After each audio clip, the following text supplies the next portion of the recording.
2026 भारत के इतिहास का सबसे गर्म साल हो सकता है। कोई तुक्का नहीं, कोई भविष्यवाणी नहीं, ये वो डेटा है, वो गंभीर चेतावनी है जो समंदर की गहराई और ग्लोबल सैटेलाइट्स सीधा हम तक पहुंचा रहे हैं। आप देख रहे हैं क्लासिक स्टोरी और आज की इस गहरी पड़ताल में हम एक ऐसे सच का सामना करेंगे जो सीधे हमारे और आपके भविष्य से जुड़ा है। क्या ये सब सिर्फ प्रकृति का एक चक्र है या हमने अपनी हदों को पार कर दिया है? आइए इस आने वाले संकट के पीछे की असली ताकतों को डिकोड करते हैं। लेकिन आगे बढ़ने से पहले हमें भारत के वाटर पैराडॉक्स को समझना होगा। एक अजीब सा विरोधाभास है हमारे यहाँ। हर साल भारत में लगभग 4000 बिलियन क्यूबिक मीटर बारिश का पानी बरसता है। ये इतना पानी है कि हमारी पूरी आबादी की जरूरत आराम से पूरी हो जाए, लेकिन हम इसका सिर्फ 8% ही बचा पाते हैं। बाकी का सारा पानी नदियों से होते हुए सीधा समंदर में बह के बर्बाद हो जाता है। और जो थोड़ा बहुत पानी हम बचाते भी हैं, उसका क्या होता है? हमारे देश का 78% पानी अकेले हमारी कृषि व्यवस्था यानी एग्रीकल्चर में इस्तेमाल होता है, और वो भी सिर्फ 38% एफिशिएंसी के साथ। मतलब आधे से ज्यादा पानी तो वहां भी बर्बाद हो रहा है। ये ग्लोबल एवरेज से भी कहीं ज्यादा नीचे है। इस भयंकर सिस्टेमिक बर्बादी का नतीजा क्या है? नतीजा ये है कि साल 2030 तक भारत के 21 प्रमुख शहरों का ग्राउंड वाटर यानी जमीन के नीचे का पानी पूरी तरह से खत्म होने की कगार पर है। संयुक्त राष्ट्र की रिपोर्ट साफ कहती है कि हम पहले से ही वाटर बैंक्रप्सी यानी जल दिवालियापन की स्थिति में जी रहे हैं। कुदरत जितना पानी जमीन में रिचार्ज करती है, हम उससे कहीं ज्यादा तेजी से उसे बाहर खींच रहे हैं। अब इस पहले से ही नाजुक स्थिति में एक और बहुत बड़ा खतरा हमारी तरफ बढ़ रहा है, अल नीनो। अगर इसे बिल्कुल आसान भाषा में समझें तो ये प्रकृति का एक बहुत बड़ा इम्बैलेंस है। प्रशांत महासागर में नॉर्मली जो तेज हवाएं गर्म पानी को पश्चिम की तरफ धकेलती हैं, अल नीनो के दौरान वो हवाएं एकदम कमजोर पड़ जाती हैं, और इसका नतीजा समुद्र का वो गर्म पानी पूर्व की तरफ फैलने लगता है, जिससे पूरी दुनिया के मौसम का चक्र पूरी तरह से उलट-पुलट हो जाता है। लेकिन रुकिए, 2026 में हम सिर्फ एक आम अल नीनो की बात नहीं कर रहे हैं। खतरा इससे कई बड़ा है। हम बात कर रहे हैं सुपर अल नीनो की। ये तब बनता है जब समुद्र की सतह का तापमान सामान्य से 2.5 डिग्री सेल्सियस से भी ज्यादा बढ़ जाए। और यकीन मानिए, ये स्थिति चीजों को बहुत बहुत ज्यादा विनाशकारी बना देती है। क्लाइमेट रिसर्चर्स हमें जो डेटा दिखा रहे हैं उसे ध्यान से देखिए। जेम्स हैंसन और उनकी टीम का साफ कहना है कि सिर्फ सतह का तापमान देखना काफी नहीं है। अगर आपको सुपर अल नीनो का असली अंदाजा लगाना है तो प्रशांत महासागर के ऊपरी 300 मीटर हिस्से की गर्मी को मापना होगा। और हैरान करने वाली बात यह है कि अप्रैल 2026 के लिए ये हीट अनोमली पहले ही 1.6 डिग्री सेल्सियस के पार जा चुकी है। ये एक बहुत ही मजबूत और डराने वाला इशारा है। इसी डेटा को देखते हुए नोआ के क्लाइमेट प्रेडिक्शन सेंटर ने अपनी चेतावनी जारी की है। उनके मुताबिक मई से जुलाई 2026 के बीच इस सुपर अल नीनो के उभरने की 61% संभावना है। और सबसे बड़ी दिक्कत क्या है? Global warming. हमारी धरती पहले से इतनी गर्म है कि ये मौजूदा गर्मी आने वाले इस अल नीनो को पूरी तरह से सुपरचार्ज कर देगी। अब सवाल यह है कि इस पूरी ग्लोबल घटना का भारत पे क्या असर पड़ेगा? सीधा जवाब है हमारे मॉनसून पर प्रहार।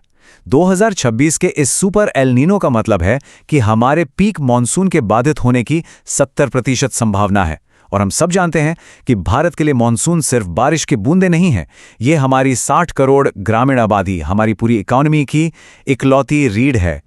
चलिए भारत पर मंडरा रहे इस खतरे को थोड़ा और डिकोड करते हैं। शुरुआती अनुमान बता रहे हैं कि हमारी बारिश में 6% तक की भारी कमी आ सकती है। राजस्थान, उत्तर प्रदेश और बिहार जैसे राज्यों को 45 से 50 डिग्री सेल्सियस तक की जानलेवा हीट वेव्स का सामना करना पड़ सकता है। उत्तर भारत में एक लंबा सूखा पड़ सकता है, और मध्य भारत में जो जलाशय पहले से ही सूख रहे हैं उनका पानी और भी तेजी से खत्म होगा। इस डेटा को अगर हम एक आम इंसान की जिंदगी से जोड़कर देखें तो तस्वीर और भी खौफनाक है। जब बारिश नहीं होगी तो दालें और तिलहन जैसी फसलें बर्बाद होंगी, वही फसलें जिन पर हमारे 60 करोड़ लोग निर्भर करते हैं। इसके चलते खाने पीने की चीजों में 8 से 10% तक की महंगाई बढ़ सकती है। सोचिए, इसका सीधा असर हमारे और आपके घर के बजट पर, एक आम इंसान की रोजी रोटी पर कैसा पड़ेगा। लेकिन आंकड़ों से थोड़ा बाहर निकलकर सोचते हैं। ये सिर्फ तापमान और पानी का मुद्दा नहीं है, ये हमारी सोच का मुद्दा है। हम आज के मॉडर्न लोग हमेशा इंसान बनाम प्रकृति की बात करते हैं, जैसे कि इंसान अलग है और कुदरत कोई दूसरी चीज है। ये एक बहुत बड़ा भ्रम है, एक फैलेसी है। सच तो ये है कि ये जलवायु संकट, ये पानी की किल्लत कोई बाहरी हमला नहीं है, ये हमारे ही पैदा किए हुए असंतुलन का नतीजा है। ग्रीन लिटरेचर के एक बहुत मशहूर लेखक हैं मातेओ रिगेट्टो। वो अपनी किताब में एक बहुत गहरी बात पूछते हैं, क्या हम आखिरकार ये समझना चाहते हैं कि ये पहाड़ हम ही हैं? जब हम खुद को इस पर्यावरण से, इस इकोसिस्टम से अलग मान बैठते हैं तो हम उस कुदरत की परवाह करना छोड़ देते हैं जो असल में हमें जिंदा रखे हुए है। और सच मानिए, यही अलगाव हमारे लिए सबसे बड़ा खतरा है। धरती अब हमें लगातार बहुत ही सख्त चेतावनियां दे रही हैं। 2022 में इटली के मार्मुलाडा ग्लेशियर का टूट के गिरना हो, 2025 में स्विस गांव ब्लैटन का बर्फ के नीचे दब जाना हो, या फिर तेजी से बढ़ते हुए वो क्लाइमेट रिफ्यूजी जिन्हें मौसम की मार के कारण अपने घर छोड़ने पड़ रहे हैं। यूरोप के टूटते ग्लेशियर से लेके भारत के सूखते शहरों तक ये पूरी अर्थ कम्युनिटी की, पूरी धरती की एक पुकार है।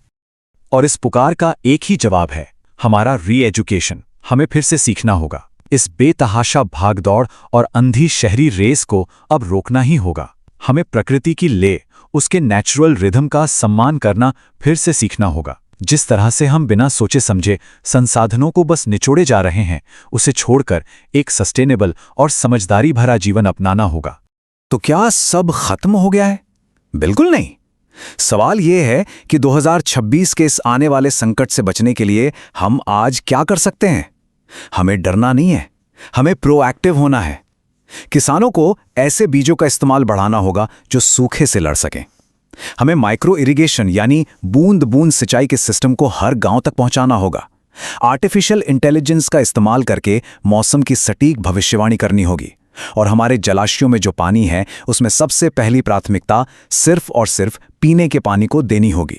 ये पूरा विश्लेषण, ये डेटा आपको डराने के लिए नहीं था, ये आपको तैयार करने के लिए था, जागरूकता फैलाने के लिए था।